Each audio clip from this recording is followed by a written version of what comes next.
இந்த அருமையான நேரத்தில் இப்படியான ஒரு நிகழ்விற்கு எம்மை அழைத்தமைக்காக நமது கல்லூரியினுடைய தாளாளர், குறிப்பாக அவரை சொல்ல வேண்டும் என்றால் பாரதியினுடைய ஒரு வரிகளை கொண்டு சொல்லலாம்.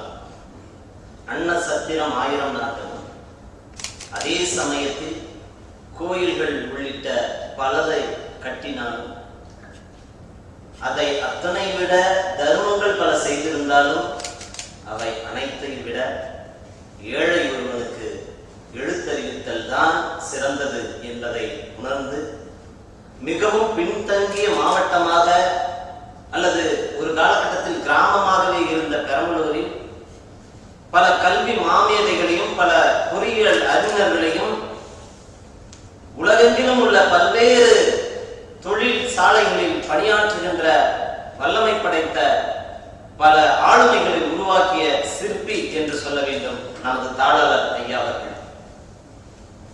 இந்த கல்லூரி எப்படிப்பட்டது என்பதனை சொல்ல வேண்டும் என்றால் நானே அதற்கு சாட்சி. எப்படி அந்த சாட்சி என்றால், முதலாம் ஆண்டு மாணவர்கள் வரவேற்பதற்கு ஒரு பேச்சாளர் வேண்டும், அவர்களை உற்சாகப்படுத்துகின்ற ஒரு தன்னம்பிக்கை பேச்சாளர் வேண்டும். அந்த பேச்சாளர் இணைய வழியாகத்தான் பேசப் போகிறார். எமது கல்லூரியை சார்ந்த தாளாளர் அவர்கள் அழைக்க வேண்டும் என்றால் இந்திய அளவில் யாரை வேண்டாலும் அழைக்கலாம், உலக அளவில் உள்ள சிறந்த பேச்சாளர் யாரை வேண்டாலும் அழைத்திருக்கலாம். ஆனால் எமது கல்லூரி இங்குதான் தலை சிறந்ததாக நிற்கிறது. எங்களில் ஒருவராக யார் இருக்கிறாரோ அவரை வெளிக்கொண்டு வருவது, அதுதான் எங்கள் கல்லூரியினுடைய நோக்கம். ஒரு பேராசிரியராக இருக்கக்கூடிய என்னை இன்னொரு இந்த கல்வி குழுமத்தின் இன்னொரு நிறுவனத்தில் பேசுவதற்காக அழைக்கிறார்கள் என்றால், இதே கல்லூரியில் சேர்ந்து மாணவராக இருக்கக்கூடிய உங்களை எந்த இடத்தில் கொண்டு நிறுத்துவார்கள் என்பதனை சற்று நீங்கள் சிந்தித்து பார்க்க வேண்டும். இந்த அருமையான இந்த நிகழ்வுக்கு நாலடியாருடைய ஒரு பாடலுக்கு உரித்தாக இருக்கக்கூடிய முதல்வர்கள், தன்னிலைக்கல் தன்னை நிற்பானும், தன்னை நிலை கலக்கி கீழிடுவானும், தன்னை மேன்மேலும் உயரச் செய்வானும், தன்னை தலையாக கொள்வானும் தான் என்கிறது நாலடியார் பாடல். தன் நிலையிலிருந்து தான் கீழே விழுவது என்பதும், தன்னை மேன்மேலும் உயரச் செய்வது என்பதும், எவன் ஒருவன் தன்னை தலைவனாக கொள்கிறான் என்பதும் அவனவனை பொறுத்தது என்று நாலடியார் சொல்கிறது. அப்படி தலைவனாக, முதல்வராக இந்த கல்வி குழுமத்தில் உள்ள நிறுவனங்களுக்கெல்லாம் முதல்வர்களாக இருக்கக்கூடிய அத்துணை முதல்வர்களையும் இந்த நன்னேரத்தில் வணங்கி எனது உரையை தொடங்க தயாராக. ஒரு நிகழ்வு நடைபெற வேண்டும் என்றால் பலருடைய உழைப்பு வேண்டும். பொதுவாக மாணவர்கள் எல்லாம் இங்கே அரங்கத்தில் இருக்கிறீர்கள் என்றால் வகுப்பிலிருந்து அழைத்து வந்து அரங்கத்தில் அமரை வைத்து விடலாம். மிக சுலபமான விஷயம். அவரவர்கள் வீட்டில் இருக்கிறீர்கள், இருந்தாலும் அத்தனை மாணவர்களையும் ஒருங்கிணைத்து இந்த குறுகிய நேரத்தில் மாணவர்களுக்கு ஒரு ஊக்கமுறை அளிக்க வேண்டும் என்று மற்ற கல்லூரிகளிலிருந்து மாற்று சிந்தனையோடு எமது கல்லூரி இந்த பணியை தொடங்கி இருக்கிறது என்றால், அப்படியான அந்த பணியை செய்த எமது பேராசிரியர்களுக்கு இந்த நன்னேரத்தில் வணக்கம் சொல்லி எனக்கு உரையை தொடங்க. எங்களுடைய கல்லூரியினுடைய சிறப்பை பற்றி பேச வேண்டியதில்லை, மாணவர்கள் நீங்கள் உள்ளே வந்து அது தெரிந்து கொள்ள வேண்டியது. அதற்கு மாற்றாக நீங்கள் இந்த நேரத்தில் என்ன செய்ய வேண்டும், ஏன் இந்த பாடத்தை நீங்கள் எடுத்தீர்கள் என்பதை உணர்ந்து கொள்ள வேண்டும். அதுதான் இப்பொழுது இந்த உரையினுடைய மிக முக்கியமான நோக்கமாக இருக்கிறது. மிக அருமையான ஒரு வரியை பாரதியிலிருந்து தொடங்கலாம். இந்த நேரத்தில் பாரதியிலிருந்து தொடங்குதல் என்பதும் பொருத்தமாகத்தான் இருக்கு. தேடி சோறு நிதத்தின்று பல சின்ன சிறு கதைகள் பேசி மனம் வாடி துன்பமுக விழந்து பிறர் வாழ பல செயல்கள் செய்து நரை கூடி கிழப்பருவம் எய்தி பெரும் கூட்டுக்கு பின் இறையன மாயும் பல வேடிக்கை மனிதர் போல வீழ்வேன் என்று நினைத்தாயோ என்று பாரதி பாடினார். அது யாரை பார்த்து பாடினார் என்றால், நிச்சயமாக ஒவ்வொரு காலகட்டத்திலும் இளைஞர்களாக, இந்தியாவில் 60% இளைஞர்களை கொண்ட நாடாக இருக்கிறதே, அந்த ஒட்டுமொத்தமான 60% இளைஞர்களுக்காக ஒவ்வொரு காலகட்டத்திலும் அவர்கள் தெரிந்து கொள்ள வேண்டும் என்பதற்காக எழுதப்பட்ட பாடல். மாணவர்கள், இளைஞர்கள் தேடி சோறு நிறம் தின்று அங்கங்க சின்ன சின்ன கதைகளை பேசி மனம் வாட துன்பங்கள் உழன்று அப்படியே போய் வயதாகி இறந்து விடுவதல்ல. யார் நீ என்று உன்னிடம் ஒரு கேள்வி கேட்டால் அந்த கேள்விக்கான பதில் இருக்க வேண்டும். நான் தல ரசிகன், நான் விஜய் ரசிகன் என்று சொல்வதில் இல்லை. நீ யார் என்று உன்னுடைய பிள்ளை மற்றவர்களிடம் சொல்லுகின்ற அந்த பொழுது, அந்த கணம் இருக்கிறதே, அந்த இடத்தில் சொல்வதற்காகவாது நீ வளர்ந்து வர வேண்டும். அந்த வளர்ச்சியை எப்படி எடுத்துக்கொள்வது? பொதுவா ஒரு ஒரு பார்வை இங்க இருந்துட்டே இருக்கு. என்ன அப்படின்னா, பொறியியல்லாம் படிச்சா பொண்ணு கூட தரமாட்டாங்க அப்படின்ற ஒரு பார்வை உருவாக்கி வைத்திருக்கிறார். ஒவ்வொரு காலகட்டத்திலும் இந்த சமூகம் ஒவ்வொரு வகையாக வளர்ச்சி அடைந்து வந்திருக்கிறது. மனிதன் மற்றைய உயிரிலிருந்து மாறுகின்ற இடம் எது என்று என்னை கேட்டால், மனிதன் ஒரு புதிய கருவியை உருவாக்கிய பொழுதுதான் மற்றைய உயிர்களிலிருந்து பகுத்தறிவோடு ஒரு புதிய ஒரு மனிதன் என்கின்ற அந்த தன்மையோடு வளர்கிறான் என்று நான் சொல்றேன். முதலாக சிக்கிமுக்கி கற்களை உரசி தீயை உருவாக்குகின்ற பொழுது தொடங்கியதாக சொல்வார்கள் வரலாற்று ஆய்வாளர்கள். நம்மளுடைய அறிவியல் அறிவு என்று அது அப்படியே நிற்கவில்லை. அவனுடைய அந்த சக்கரம் என்பதுதான் அடுத்த கட்டம். எப்பொழுது சக்கரத்தை உருவாக்குகிறானோ அப்பொழுதுதான் நகர்தலை தொடங்குகிறான். உலகம் முழுக்க மனித பயணம் என்பது தொடர்ச்சியாக நடந்து கொண்டே இருக்கு. குறிப்பாக இந்தியாவை கண்டுபிடித்தலில் தான் இந்த உலகத்தினுடைய வரலாறு எழுத முடியும். நம்மெல்லாம் இந்தியாவில் பொறியியல் படித்தால் வெளிநாட்டில் வேலை அப்படிதான் புரிஞ்சு வச்சிருக்கோம்.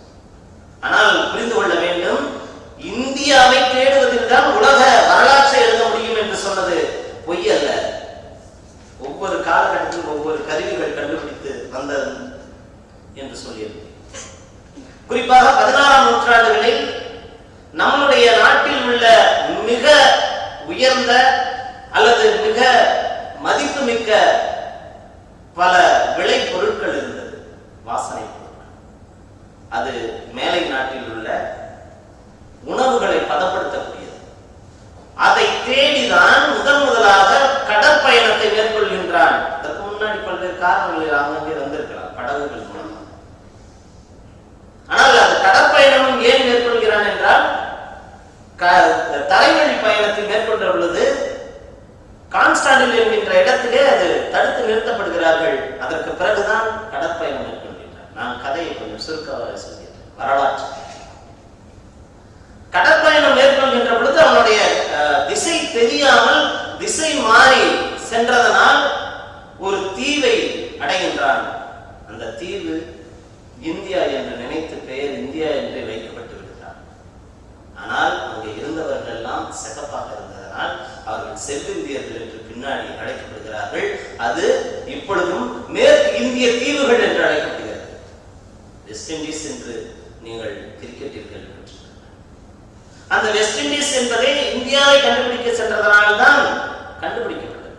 புதிதாக உருவாக்கப்பட்டது என்று சொல்ல வேண்டும், கண்டுபிடிக்கப்பட்டது. இன்னொருவன் கிளம்பி போகின்றான், கொலம்பஸ் என்கின்றான். அவனும் திசை மாறி திரும்பவும் செல்கின்றான். அப்படி செல்கின்ற பொழுது அவன் கண்டுபிடித்தான் அமெரிக்காவை. இன்றைக்கு உலக வல்லரசு நாடாக, உலகத்தை ஆட்சி செய்கின்ற ஒரு உச்சபட்ச நாடாக கருதுகின்ற வல்லரசு நாடு அமெரிக்காவை நம்ம நாட்டை தேடி வருவதற்கு மாற்றாக சென்றதனால் கண்டுபிடிக்கப்பட்டதுதான் கொலம்பஸ் அமெரிக்கா. பிறகு நன்னம்பிக்கை முனை அடைந்து அதுவும் இந்தியா இல்லை என்பதை அறிந்து பிறகு 1517 வாஸ்கோ ட காமா வருகிறார். அதற்கு பிறகுதான் இந்தியாவுக்கு பல்வேறு நபர்கள் இங்கே வருகிறார்.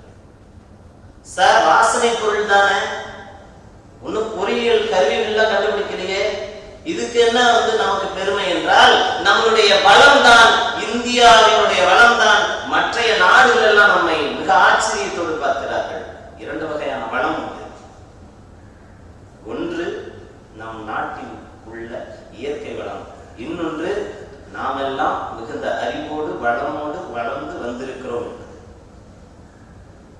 இந்திரா காந்தி அவர்கள் ஒரு இடத்தில் பதிவு செய்கிறார். இந்திரா காந்தியிடம் ஒருவர் வந்து சொல்கிறார், உங்கள் நாட்டில் மிகுந்த அறிவு வாய்ந்த பலர் இருக்கிறார்கள், உலகெங்கிலும் அவர்கள் பணிபுரிகிறார்கள் என்று சொல்கின்ற பொழுது அவரிடம் இந்திரா காந்தி சொன்னதாக சொல்லப்படுகிறது. எங்கள் நாட்டில் மிகுந்த அறிவாளிகள் இருக்கிறார்கள், அறிவாளிகள் அத்தனை பேரும் நாட்டிற்கு வெளியில் இருக்கிறார்கள். ஏன் இதை பதிவு செய்கிறேன் என்றால், நீங்கள் இந்த பாடத்தை எதற்காக தெரிவு செய்தீர்களோ தெரியாது. ஒருவேளை நீங்கள் இந்த படிப்பை இன்ஜினியரிங் அல்லது டெக்னிக் ரெண்டுமே படிச்சுட்டு வெளியில போய் வேலை செய்யணும்னு நினைச்சா மனதளவில் கொஞ்சம் மாத்திக்கோங்க. இந்த நாட்டிலேயே எல்லா வளங்களும் உண்டு, அதை நாம் மாற்றி தர வேண்டும். ஒன்றும் இல்லை, இந்த சேலத்துல இரும்பு இருக்கு. சேலத்துல இருக்கக்கூடிய இரும்பை நம்ம ஜப்பானுக்கு வந்து ஏற்றுமதி செஞ்சோம்னா கிலோவுக்கு 5 ரூபான்னு ஒரு பேச்சு வச்சுக்கோம். 5 ரூபாய்க்கு நாம வந்து கீழே தோண்டி ஆழமா போய் எடுத்து அதை செஞ்சு அவங்களுக்கு அனுப்பிச்சு வைக்கிறோம், வெறும் இரும்பா. அந்த அவ்வளோ பெரிய இரும்பை மெல்லிதா மாத்தி இப்படி ஒரு வாட்சா அங்கிருந்து அனுப்பிச்சு வைக்கிறாங்க. நம்ம 1 கிலோவுக்கு 5 ரூபாய் அனுப்பிச்சுடுறோம். இந்த வாட்சோடைய வெயிட் 1 கிலோ அவங்க வாங்கினா 2500 ரூபாய். 2500. அதே ஜப்பானியர்கள் இங்கிருந்து வாங்கின அந்த பொருளை 2500 ரூபாய்க்கு விற்கிறாங்க.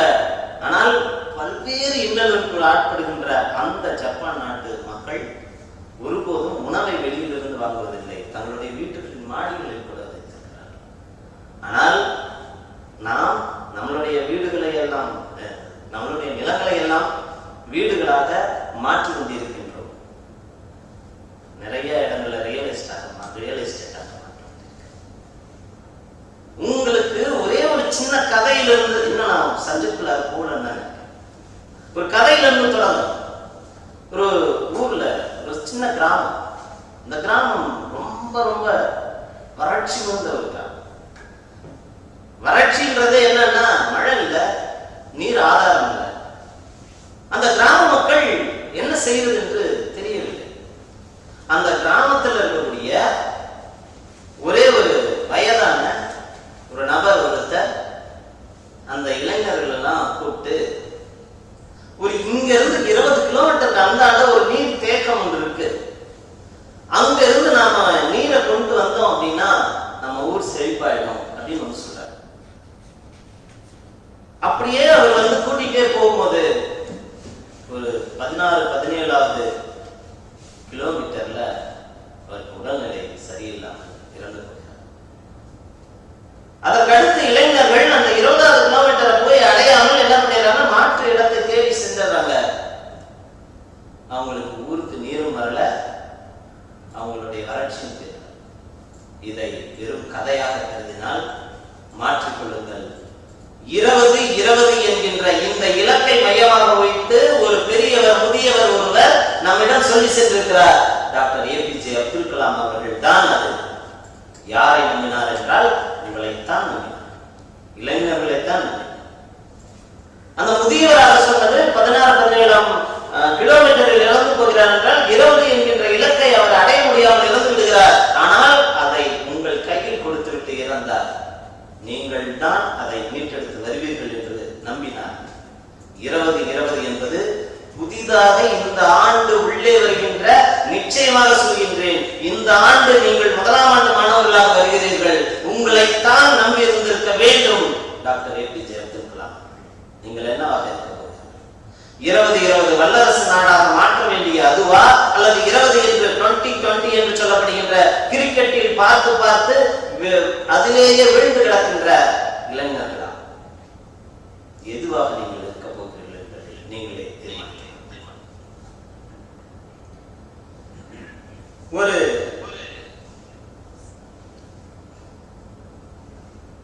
ஒரு மோட்டிவேஷனல் ஸ்பீக்கர் சொல்றார், இளைஞர்கள் எல்லாம் முட்டையாக இருக்கணும் அப்படின்றார். முட்டை அப்படின்னா பூண்டையில முட்டையா, முட்டைக்கு அப்படி ஒரு திறன் என்னன்னா, முட்டையை நாம வெளியில இருந்து உடைச்சிட்டோம் அப்படின்னா ஒண்ணு அதை வச்சு ஆஃப் ஆயில் பண்ணும், இல்லைன்னா ஆம்லெட்.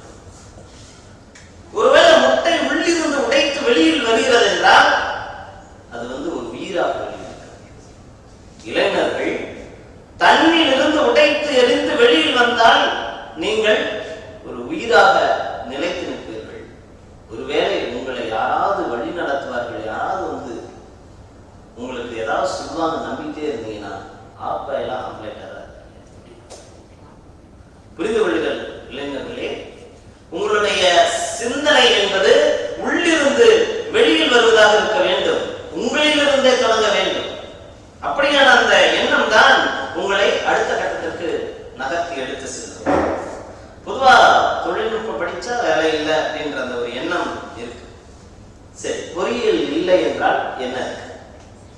நீங்கள் எல்லாம் வீட்டில் அமர்ந்து கொண்டு இந்த உரையை கேட்க முடிகிறது என்றால் அதற்கு அடிப்படையாக எது இருக்கிறது என்றால் பொறியியல் தான்.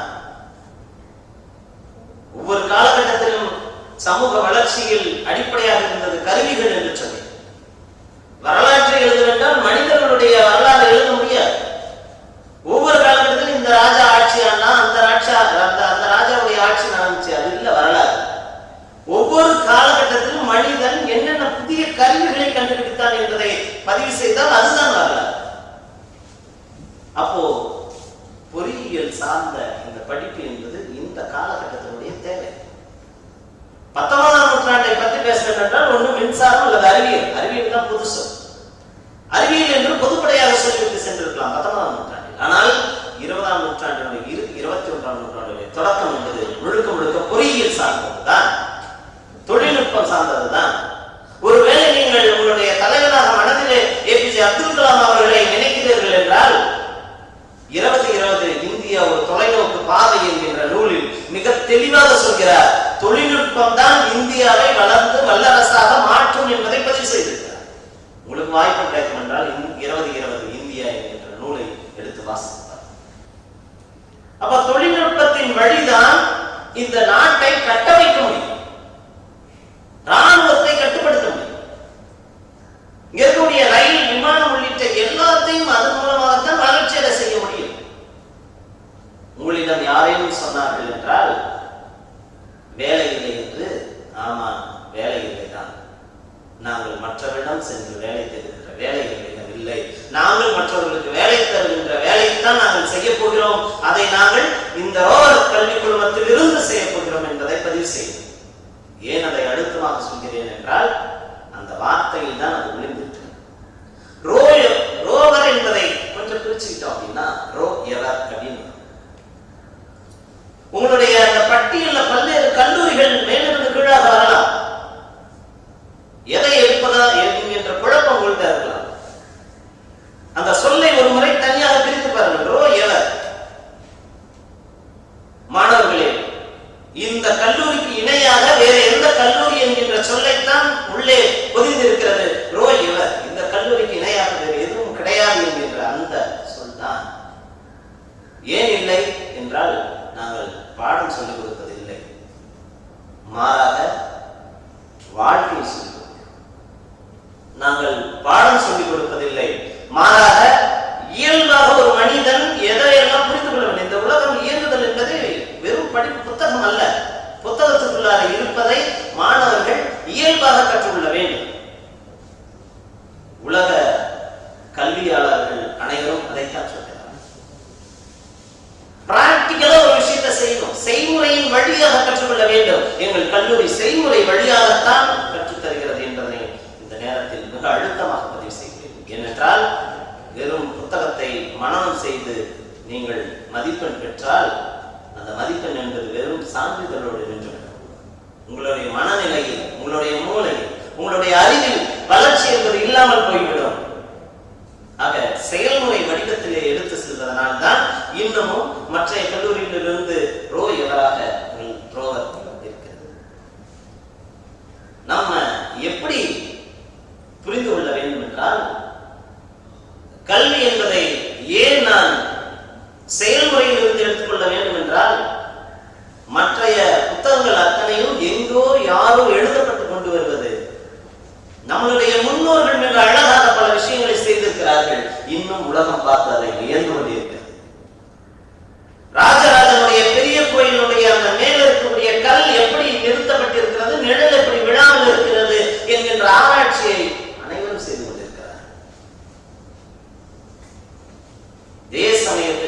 இங்க இருக்கக்கூடிய மீனாட்சி அம்மனுடைய கோயில் உலக அதிசயங்களில் சேர்க்கப்பட வேண்டும் என்று ஒரு காலகட்டத்தில் பேசப்பட்டது. அது சேர்க்கிறது சேர்க்காமல் விடுவது உலக நாடுகளுடைய எண்ணம், அதை பற்றி கவலை. ஆனால் உலக நாடுகள் கண்டு வியந்து போகின்ற பல அதிசயங்களை கட்டடவியல் சார்ந்தும் தொழில்நுட்பம் சார்ந்தும் நாம் ஏற்கனவே செய்திருக்கிறோம். மற்ற நாடுகள் அதை கண்டு வியந்திருக்கிறது. நாம் அப்படியான ஒரு பொறியியலைத்தான் கற்றுக்கொள்ள வேண்டும் என்பதை இந்த நேரத்தில் சொல்கிறேன். அதற்கு இருப்பதை புரிந்து கொள்வது அல்ல, புதியவற்றை உருவாக்குவது. கல்வி என்பதனுடைய நோக்கம் என்பதை புதுமை, புதியதை உருவாக்குதல் என்பதுதான் கல்வியினுடைய நோக்கம். நீங்கள் வந்து இங்கு படித்து மதிப்பெண் பெற்று போவதல்ல, நீங்கள் இங்கு வந்து புதியவற்றை ஒன்றை கண்டுபிடித்து போவதுதான். அப்படியான அந்த கண்டுபிடிப்புக்கான கல்வியைத்தான் நாங்கள் முன்னெடுக்க தலைப்பட்டோம். அதே சமயத்தில் ஒரு கதையில வந்து ஒரு கல் இருக்கிறது. அந்த கல்லு அந்த பையன், ஒரு அப்பா ஒரு பையன், ஒரு கல் இருக்கு. இது மூணையும் மனதில் வச்சுக்கோங்க. அப்பா என்ன செய்யறாரு அப்படின்னா, அந்த பையன் ஊதாரியா இருக்கான், அவனுக்கு வந்து அறிவு போட்டணும் அப்படின்னு நினைக்கிறாரு. அப்பா வந்து அந்த கல்லை கொடுத்து, இந்த கல்லை எடுத்துட்டு போய் வித்துட்டு வா, வித்து விலை கேட்டு வா, ஆனா ஒருபோதும் விற்று விடாதே அப்படின்னு சொல்றாரு. அந்த பையன் எடுத்துட்டு போய் கேட்கிற முதல் இடம் எது அப்படின்னா மீன் தொட்டிக்காரர். மீன் தொட்டிக்காரர் அந்த கல்லை பார்த்தோன்னே, மீன் தொட்டியினுடைய ஒரு பகுதியில வச்சா ரொம்ப பிரகாசமா இருக்கும், நான் உனக்கு 1000 ரூபாய் தரேன், இந்த கல்லை தெரியா அப்படின்னு கேட்கிறாரு. அப்போ அந்த விற்கல, ஏன்னா அப்பா சொல்லியிருக்காரு எடுத்துட்டு. மீன் தொட்டிக்காரர்கிட்ட கேட்டேன், 1000 ரூபாய் தரேன்னு சொல்லியிருக்காரு அப்படின்னு சொல்றான். திரும்ப நீ போய் சந்தையில பக்கத்துல ஒரு தங்கம் செய்யறவர் இருக்காரு, அவர்கிட்ட போய் கேட்டு, சங்கத்தை இதுல மோதிரத்து நடுவில் வைக்கிறதுக்கு கல்லா நான் உடைச்சு வச்சுப்பேன், நான் 10,000 ரூபாய் தரேன்டா அப்படின்னு சொல்லி கேட்கிறாரு. பையன் வீட்டுல எடுத்துட்டு வந்துட்டான், மோதிரம் செய்யறது 10,000 ரூபாய் தரேன். நீ அங்க போ, ஒரு இடத்துல வந்து வைரம் வந்து கல் பதிக்கின்ற ஒரு பொறியாளர் இருக்காரு, அவர்கிட்ட போய் எடுத்துட்டு போற. அவன் வந்து, நான் இந்த கல்லுக்கு 1 கோடி ரூபாய் தரேன், எனக்கு தர முடியுமா அப்படின்னு கேட்க. பையன் வீட்டுல எடுத்துட்டு, அப்பா இந்த இடத்துல போனேன், 1000 ரூபாய் கேட்கறாங்க, அந்த 10,000 ரூபாய், அங்க 1 லட்சம், 1 கோடி வரையிலும் கேட்கறாங்கப்பா, இது என்னதான் கல்லு அப்படின்னாரு. இந்த கல்லில் எதுவும் கிடையாது, இந்த கல்லை வாங்குகின்ற நபர்கள் இதன் மீது கொள்கின்ற மதிப்பு தான் இதனுடைய அந்த மதிப்பாக இருக்கிறது. நீ யார்கிட்ட போகணும்னு முடிவு பண்ணிக்க. 1000 ரூபாய் தரக்கூடிய மீன் தொட்டியில இருக்கணுமா, இல்ல 10,000 ரூபாய் தரக்கூடிய தங்க செய்யறவன்ட்ட இருக்கணுமா, இல்ல 1 கோடி ரூபாய் இருக்கக்கூடிய வைரம் செய்யறவன்ட்ட இருக்கணுமா அப்படின்னு கேட்டா, எது மதிப்பு மிக்கதாக இருக்கிறதோ அங்க இருக்க வேண்டும். ஆமா, எது மதிப்பு மிக்கதாக இருக்கிறதோ அங்குதான் இருக்க வேண்டும். ரோவர் கல்வி குழுமம் மதிப்பு மிக்கதாக இருக்கிறது, நீங்கள் இங்கு இருப்பது சாலச் சிறந்தது என்று சொல்லி பேசிக்கொண்டிருக்கின்ற பொழுது மின்சார தடை இருக்கு. இளையராஜா அவர்கள் முதலாக அன்னக்கிளி படம், அதுதான் அவருடைய முதல் படத்துல வந்து பதிவு செய்தார். அந்த முத போயிட்டு ரெக்கார்டிங் தியேட்டர்ல ஸ்டார்ட் பண்ணும்போது கரண்ட் ஆகும். 2வது தடவை கரண்ட் வந்ததுக்கு அப்புறமா வந்து ரெக்கார்ட் பண்றாரு. ரெக்கார்ட் பண்ணது ரெக்கார்ட் ஆகல. அந்த டைரக்டர் சொல்லிட்டாரு, நம்ம இப்போதைக்கு ஸ்டாப் பண்ணுவோம் அப்படின்னு. ஐயா இன்னொரு தடவை ரெக்கார்ட் பண்ணிக்கலாம் அப்படின்னு வந்து ராஜா சொல்றாரு. ஆனா அவங்க தயங்குறாங்க. அன்னைக்கு ரெக்கார்ட் பண்றதுக்கு தயங்கினவர்கள் இன்னைக்கு வந்து என்ன ஆயிடுச்சுன்னா, ராஜா மிகப்பெரிய ஒரு ரெக்கார்டை தொடர்ச்சியா செய்து கொண்டு இருக்கிறார். மின்சார தடை ஏற்பட்ட நேரத்தில் ஏன் இதை சொல்கின்றேன் என்றால், நீங்கள் ஒரு பணியை செய்கின்ற பொழுது, ஒரு பணியை தொடங்குகின்ற பொழுது உங்களுக்கு ஏதேனும் ஒரு தடைகள் தொடர்ச்சியாக வந்து கொண்டே இருக்கும். அந்த தடைகளை எல்லாம் கடந்து வருகின்ற பொழுதுதான் உண்மையிலேயே நீங்கள் வளர்ந்து வருகிறீர்கள் என்றார். நிச்சயமா சொல்வேன், எப்பொழுதெல்லாம் உங்களுக்கு தடை ஏற்படுகிறதோ, எப்பொழுதெல்லாம் உங்களை அவமானப்படுத்துகிறார்களோ, அங்கிருந்து தான் நீங்கள் விழ வேண்டும். விழுவது விதையாக வித்தையாக விழுந்தீர்கள் என்றால் தான் விருட்சமாக மரமாக எழுந்து வர முடியும். விழுவது தவறல்ல, வீழ்ந்து கிடப்பதுதான் தவறு. மாணவர்களே, ஒரு காலகட்டத்தில் நான் 11வது சேரும்போதே பொறியியல் தான் படிக்கணும் அப்படிங்கிறதுக்காக நான் ரொம்ப கம்மியான மார்க் எடுத்துட்டேன். 10வது ஃபெயில் ஆகி போனதுனால என்னை 11வது சேர்க்கிறப்போ நீ ஆர்ட்ஸ் குரூப்ல சேர்த்துக்கோ அப்படின்னு கொஞ்சம் முயற்சி பண்ணி சயின்ஸ் குரூப்ல கேட்டு சேர்ந்தாச்சு. ஆனா என் மனசுல என்ன அப்படின்னா, பொறியியல் தான் போகணும் அப்படின்றது, இன்ஜினியரிங் தான் படிப்பேன் அப்படின்னு வீட்டுல அழுது புலம்பி போய் அங்க ஹெச்எம்கிட்ட போய் அழுது புலம்பி அவர்கிட்ட சொல்லி, எப்படியாவது என்னைய ஃபர்ஸ்ட் குரூப்ல போங்க, இன்ஜினியரிங் தான் நான் படிக்கணும்னு ஆசைப்பட்டேன் அப்படின்னு சொல்லி கேட்டேன். ஆனா என்ன ஆயிடுச்சுன்னா 11th ஃபெயில். 11th ஃபெயில் ஆனதுக்கு அப்புறம் திரும்ப என்னால திரும்ப கண்டினியூ பண்ண முடியல. 12th எடுக்கும் போது எப்படியாவது இன்ஜினியரிங் போயிடணும், ஆர்ட்ஸ் குரூப் எடுத்து அதுலயும் ஒரு மேக்ஸ் வச்சு எடுத்தேன். திரும்ப மேக்ஸ்ல ஃபெயில். இன்னை வரையில என்னால இன்ஜினியரிங் படிக்க முடியல. நீ டாக்டரேட் எடுத்துக்கலாம், ஆனா நான் ஒரு பாடம் படிக்கணும்னு நினைச்சேன்ல, அது எடுக்க முடியாமலே போயிடுச்சுன்ற ஒரு பெரிய வருத்தம் என்னிடம் உண்டு. ஆனால் அங்க 10வது ஃபெயில் சொன்னேன், 11வது ஃபெயில் சொன்னேன் இல்லையா, அங்கெல்லாம் விழுந்து கிடந்து மற்றவர்களின் அவமானம் தான் என்னையை வெகுமானமாக மாற்றி ஒரு முனைவப்பட்ட ஒரு மாணவனாக்கி இந்த இடத்துல கொண்டாந்து நிறுத்தி இருக்கிறது. நாம நினைச்சது சில நேரங்களில் அடைய முடியாமல் போகலாம், ஆனால் நம்மை அடைகின்ற ஒரு பக்குவத்தை நமக்கு எது வரும் என்பதை உணர்ந்து அதை முன்னிறுத்து அதன் வழி வளர்ந்து வர வேண்டியது மிக அவசியம். எந்த பாடத்தை எடுக்கிறோமோ அதுல தெளிவா நாம ஈடுபாட்டோட, ஒரு வளர்ச்சிக்கு அடிப்படையில் ஈடுபாடு தான். அந்த ஈடுபாட்டோட நீங்கள் இருந்தீர்கள் என்றால் நிறைய உங்களை புஷ் பண்ணுவாங்க. ஏன்டா இந்த குரூப் எடுத்தாம, ஏன் நீ அங்க சேர்ந்தாம, ஏன் நீ ஆன்லைன்ல போற, சும்மா போர் அடிப்பாங்க அப்படின்னு. எவன் ஒருவன் உன்னை அப்படியானது மாற்று சிந்தனையை மாற்றுறதுக்கு தயாராக இருக்கிறானோ அவன் தான் முதல் எதிரி. நண்பன் நீ சொல்லிடாத. நண்பன் என்றால் எல்லோரும் நண்பன் அல்ல. எவன் ஒருவன் உன்னை நல்வழியில் அழைத்து செல்கின்றானோ அவன் தான் நண்பன், அவன் தான் உனக்கான நண்பன். ஒருவேளை இதை செய்யாத அதை செய்யாதன்னு சொல்கிறான் என்றால், நல்லவற்றை செய்யாத என்று எவன் ஒருவன் உன்னை சொல்கிறானோ அவன் உன் வாழ்க்கைக்கு எதிரே. முதலில் அவனை விலக்கி வை, அவனை அப்புறப்படுத்து, அவனால் உன் வாழ்வு சீரழி. ஆக உன்னுடைய சிந்தனை என்பது நேர்கோட்டில் இருக்கிறது என்றால் அந்த நேர்கோட்டில் ரோட்டை போட்டு நடந்து போயிட்டே இரு, அதுதான் உன்னுடைய வழி. அதுல உச்சத்தத்துவம். சாலையே இல்லை என்றாலும் சாலையை நீ நடப்பதின் வழி திரும்ப திரும்ப போடணும். அப்போ அதுக்கான அந்த முயற்சியை நீங்க முன்னெடுக்கணும். அந்த பாடத்தை படிக்கிறப்போ ஈடுபாடு இல்லைன்னா என்ன ஆகும் அப்படின்றது கூட ஒரு கதையை சொல்லணும். அதுவுமே என்னுடைய வாழ்க்கையின் நிதர்சனத்தில் இருந்துதான். நான் சென்னையில படிச்சுட்டு இருக்கப்போ என்னோட அறையில ஒரு சின்ன பையன் பாலிடெக்னிக் தான் படிச்சான். சென்னையில உண்மையிலேயே தமிழ்நாட்டிலேயே உயர்ந்த தரத்தில் உள்ள ஒரு கல்லூரி, அது அரசு கல்லூரி தான். அது கல்லூரி. அந்த கல்லூரியில படிக்கிற அந்த மாணவன் triple electric and electronic engineering 2ஆம் ஆண்டு படிக்கிற அந்த பையன். ஒரு நாள் மாலை இதே போல மின்சார தடை ஏற்பட்டுச்சு. அந்த பையனை கூப்பிட்டு பக்கத்துல சரவணன் கடை இருக்கும், அண்ணாச்சிட்டு போயிட்டு ஒரு கிலோ கரண்ட் மட்டும் வாங்கிட்டு வந்துருப்பா அப்படின்னு சொல்லி ஒரு 100 ரூபாய் காசு எடுத்து கொடுத்தேன். இது பட்டிமன்றம் பேச்சு போன்றதல்ல, மிக மிக உண்மையான விஷயம். 100 ரூபாய் எடுத்து கையில கொடுத்து கரண்ட் 1 கிலோ வாங்கிட்டு வாங்க. போனோடனே வாத்தியார் நக்கல் அடிக்கிறாரா, அதெல்லாம் ஒன்றும் கிடையாதுன்னு அவர் சொல்லி அனுப்பிச்சிட்டாரு.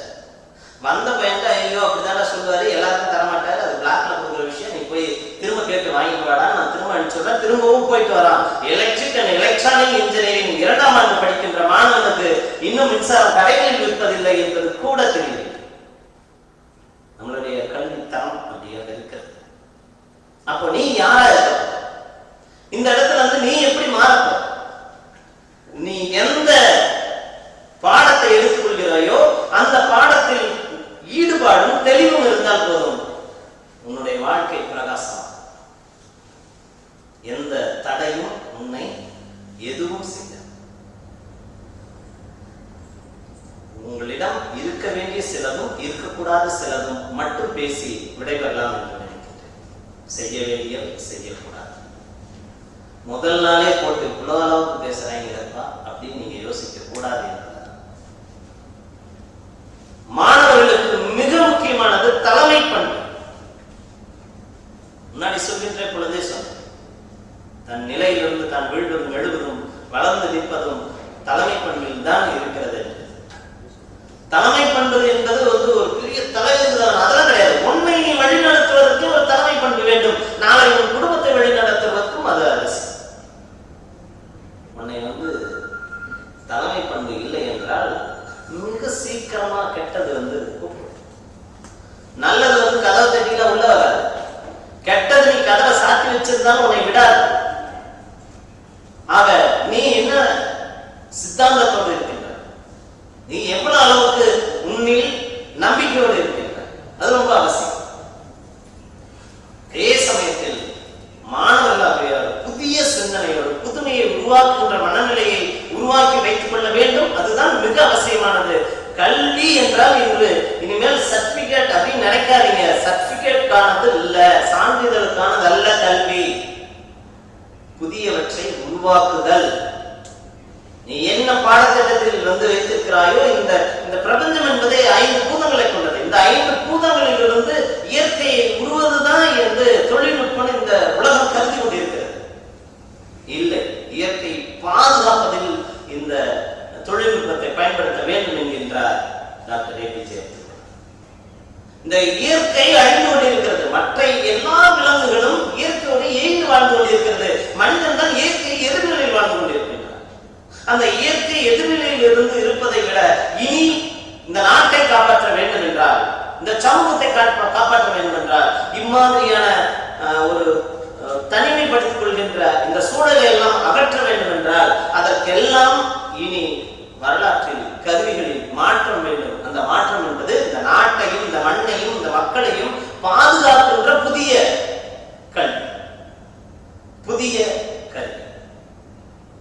அப்போ அதை உருவாக்குகின்ற மாணவர்களாக நீங்கள் இருக்க வேண்டும் என்று உங்களிடம் ஒரு வேண்டுகோளை நாங்கள் வைக்கின்றோம். ஒரு தொலைநோக்கு லட்சிய எண்ணம். நீ யார்? எல்லாரும் சொல்லும்போது அப்துல் கலாம் மாதிரி, நான் அவரை மாதிரி இவரை மாதிரி வேண்டாங்க, வராதாங்க. அப்துல் கலாம்னா அப்துல் கலாம் இருக்காரு. அன்னை தெரசா அன்னை தெரசா இருக்காங்க. நீ அன்னை தெரசாவா இருந்தீங்கன்னா அவங்களுடைய மாடலா தான் இருப்ப. அவங்களுடைய ஜெராக்ஸா நீ. ஜெராக்ஸா ஒருபோதும் இருந்து விடாதே. அதைத்தான் தலைமை பண்பு என்று சொல்லி நாளை சமூகத்தில் வழி நடத்தி எடுத்து செல்வதற்கான ஒரு பெயராக நீ இருக்க வேண்டும். அதைத்தான் சொல்றார்கள், வாழ்வதற்கும் பொருள் வேண்டும், வாழ்வதற்கும் பொருள் வேண்டும். வாழ்வதற்கு பொருள் அவசியம். அதுதான் பொறியியலாக இன்று பல்வேறு கருவிகளாக இருக்கிறது. ஆனால் வாழ்வதற்கு பொருள் என்பது பிம்பம் அல்ல, பிம்பமற்ற தன்மை. இப்படியாப்பட்டவர் இறந்துட்டாரு, இப்படியாப்பட்டவர் இருந்தாரு அப்படின்னு இன்னைக்கும் பல தலைவர்களை நாம் பேசிக் கொண்டிருக்கிறோமோ, அதுதான் அவர்கள் வாழ்ந்ததற்கான பொருள். இந்த மண்ணில் நீ பிறந்தது வெறும் உன்னுடைய குழந்தைகளை பெற்றுக் கொள்வதற்கான மட்டுமல்ல, இந்த மண்ணில் நீ வாழ்ந்து இறந்தாய் என்பதை பின்னால் வரும் சந்ததியினர் படிப்பது, அதுதான் சொத்து. அதை நோக்கிய பயணம் தான் தொலைநோக்கு பார்வை. அதில் எதை நீ எடுக்கப் போகிறாய், எதை நீ உள்வாங்கிக் கொள்ளப் போகிறாய், எதுவாக நீ மாறப்போகிறாய். அப்படி நீங்கள் உள்வாங்கி வந்தால் நீ யார் என்கின்ற தொடக்கத்தில் கேட்கப்பட்ட கேள்விக்கு பதில் தெரியும். எதையெல்லாம் தவிர்க்க வேண்டும் என்றால், பொதுவாக முன்னர் சொல்வது போல உனக்கான தலைவர்களாக ஆளுமையோடு இருப்பவர்களிலிருந்து எடுத்து சினிமாக்காரர்கள் இல்லை. உங்களுடைய கெட்ட பழக்க வழக்கங்கள் உன்னை சுற்றி மிக சுலபமாக சேர்ந்துவிடும். அதற்கு இடம் தராது. அதிலிருந்து விலகி நின்று தன்னிச்சையாக தன்னம்பிக்கையோடு ஒரு தனித்துவத்தோடு இருக்க வேண்டும். தனித்திரு என்பது இங்கே சொல்லப்படுகின்ற வீட்டில் தனித்திரு இல்லை. தனித்திரு என்பது மற்றவர்களிலிருந்து தனித்திரு. அதே சமயத்தில் விழித்திரு என்று சொல்கிறார்கள். இந்த சமூகம் பல்வேறு இன்னல்களை உள்ளிட்டது, அதிலிருந்து விழிப்பாயிரு அப்படின்றது. படித்திரு அப்படின்னு வச்சிருப்பாங்க. எல்லா நேரமும் படிச்சுட்டு இந்த உலகத்தை படித்த புத்தகத்தை அல்ல, இந்த உலகத்தை புரிந்து கொள்ளுது. தனித்திரு விழித்திரு என்றால் இந்த 3 வரியும் ஒன்றே சேர்த்தால் பதவி என்பது வரும். படித்திரு தனித்திரு விழித்திருந்தால் உடனடியாக உங்களை பதவி அடையும். அப்போ இதை வந்துருச்சு, எல்லாம் வந்துருச்சு. நீ அதை என்ன பண்ண போற அப்படின்றதுக்கு ஒரே ஒரு கதையோடு முடிக்கலாம். அழகிய பெரியவன் என்கின்ற ஒரு எழுத்தாளர் அவருடைய கதையில் இப்படி சொல்கிறார். ஒரு நாள் ஒரு டீ கடையில நின்றுட்டு இருந்தேன். அங்க இருக்கக்கூடிய ஒருத்தர்கிட்ட ஒரு நிலம் வாங்கலான்ட்டு ஆசைப்படுறேன். இந்த நிலம் கொஞ்சம் நல்லா விசாலமா இருக்கணும் அப்படின்னு. அவர் ஒரு ஆசிரியராக இருக்கார். அந்த ஆசிரியராக இருக்கிறதுனால ஒரு பணம் கொஞ்சம் கையில இருக்கு. அதை சரியா பயன்படுத்தலாம், ஒரு நிலம் வாங்கலாம்னு நினைக்கிறாரு. ஆனால் அந்த நிலம் எப்படிப்பட்டது என்றால், ஒரு காலகட்டத்தில் அந்த நிலத்திலே இவர்களுடைய அப்பாவும் அம்மாவும் வேலையாட்களா கூலி ஆட்களா வேலை செய்யறாங்க. அந்த கூலியாள வேலை செய்யறப்போ அந்த முதலாளி இவங்க அம்மா மேல அபாண்டமா பழி சொல்லிடுறாரு. அதோடு மட்டுமல்லாமல் அந்த பழியை வெளியில் சொன்ன காரணத்தினால் இந்த ஆசிரியருடைய தம்பிய அந்த முதலாளி கொலை செய்ததனால் அந்த இடத்திலிருந்து வெளியில் வந்த ஆசிரியருடைய அம்மா மனநிலம் பாதிக்கப்பட்ட நிலையில் ஒரு நாள் அந்த நிலம் வாங்குவதற்காக சென்றபோது அந்த நிலம் என்பது ஏற்கனவே இவர்கள் வேலை செய்த அதே நிலம் விலைக்கு வருகிறது. எவ்வளவு கொடுத்தேனும் அதை வாங்கிவிட வேண்டும் என்று ஆசிரியர் அந்த நிலத்தை வாங்கினார். வாங்கிட்டு வீட்டுக்கு ஒரு வண்டியில் அவங்க அம்மாவை வச்சு கூட்டிட்டு போகும்போது சுயநலம் மனநலம் பாதிக்கப்பட்ட நிலையில் இருக்கின்ற அந்த அம்மா காட்டுக்கிட்ட போனவனே திரும்பியே பார்க்கறதே திரும்பிட்டு இருக்காங்க.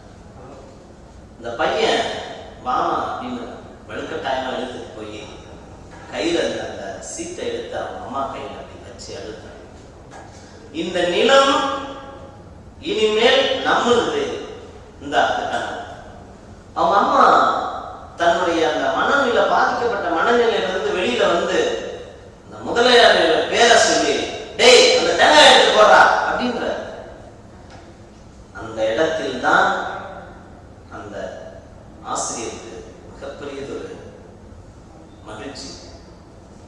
இதை எதற்காக பதிவு செய்கிறேன் என்றால், உங்களை இந்த வட்டாரத்திலேயே இருக்கின்ற கல்லூரியில் இது சரியான கல்லூரி என்று தேர்ந்தெடுத்து படிப்பதற்காக உங்களை அனுப்பி வைத்திருக்கக்கூடிய அந்த பெற்றோர்களுக்காக அவர்களுடைய லட்சியம் அல்லது அவர்களுடைய ஒரு அவமானங்கள் அதிலிருந்து அவர்களை மீட்டெடுத்து அவர்களை ஒரு இடத்தில் அமர வைக்கின்ற அந்த பொறுப்பு உங்களிடம் இருக்கிறது. அதற்காக உழையுங்கள்.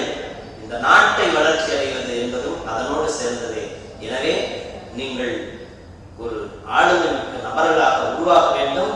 அதற்காக நாங்கள் துணை நிற்போம் என்பதனை உறுதிமொழியாக தந்து இந்த அருமையான ஒரு வாய்ப்பினை எனக்கு ஏற்படுத்தி தந்த எங்களது கல்லூரியினுடைய முதல்வர், துணை முதல்வர் மற்றும் இந்த கல்லூரியினுடைய ரோவர் கல்வி குழுமத்தினுடைய அத்துணை தலைமை ஆளுமைகளுக்கும் நன்னேரத்தில் நன்றி சொல்ல கடமைப்பட்டிருக்கின்றேன்.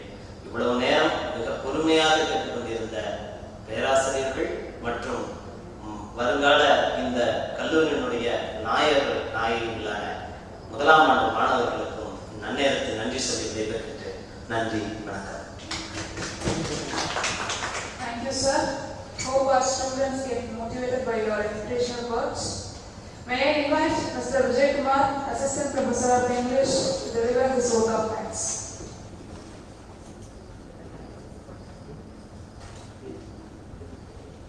Dear Excellencies, friends and beloved students, good morning to all. Today marks our college orientation program and power of youth. It is pleasure and honor to give vote of thanks on behalf of Humanity Service Line in this great occasion. In this precious time, we should gratitude our management to support us consistently. Thank you, sir. First of all, I would like to thank our most respected principals of Rover Engineering College and Rover College of Engineering and Technology for their consent to conduct this program. I express my sincere thanks to our today's chief guest, Dr. G. Sindhil Raja, for his presence. பொதுவாக சொல்லணும் அப்படின்னா அருமையான ஒரு வார்த்தைகள். முட்டையிலிருந்து வெளியே ஒரு குஞ்சுகளாகவும் ஆலமரத்திலிருந்து சிறிய விதைகளாக இருந்தது மீண்டும் ஆலமரமாக இழ வேண்டும் என்ற அருமையான வரிகளை கூறிய ஐயாவிற்கு நன்றி. I appreciate and thank you my fellow faculties and technical team, Mr. Naluswamy and Mr. Bolaji, for success of this program. As well as I thank my all colleagues. Today's students are tomorrow's citizens. I thank all students, parents and who are watching this program. Once again, I thank one and all coming and joining with us today. Thank you.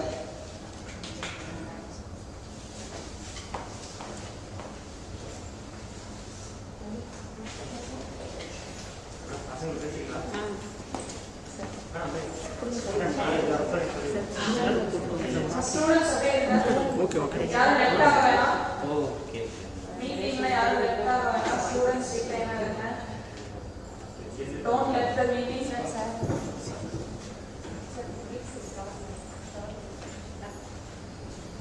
எதுவும் feedback இருக்குன்னா கொடுக்கலாம். எப்படி இருந்துச்சு program?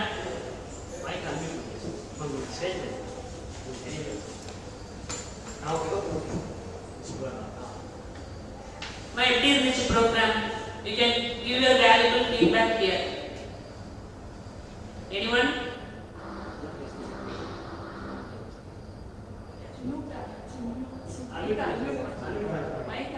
Mic unmute பண்ணிட்டு பேசுமா?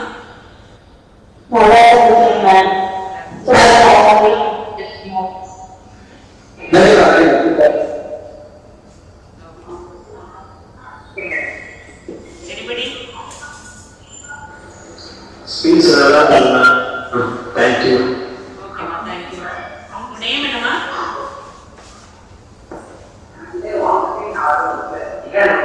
உங்க name department சொல்லுப்பா. Early Balaji. நான் வந்து கம்ப்யூட்டர் சயின்ஸ் இன்ஜினியரிங் எடுத்துருக்கேன். Very good, brother. But the same program, the same manner of program will be continued next 2 days also. சரியா? உங்க ஃப்ரெண்ட்ஸ்க்கு ரெஃபர் பண்ணுங்க. இதே டிசிப்ளின் மெயின்டைன் பண்ணுங்க. ஓகே.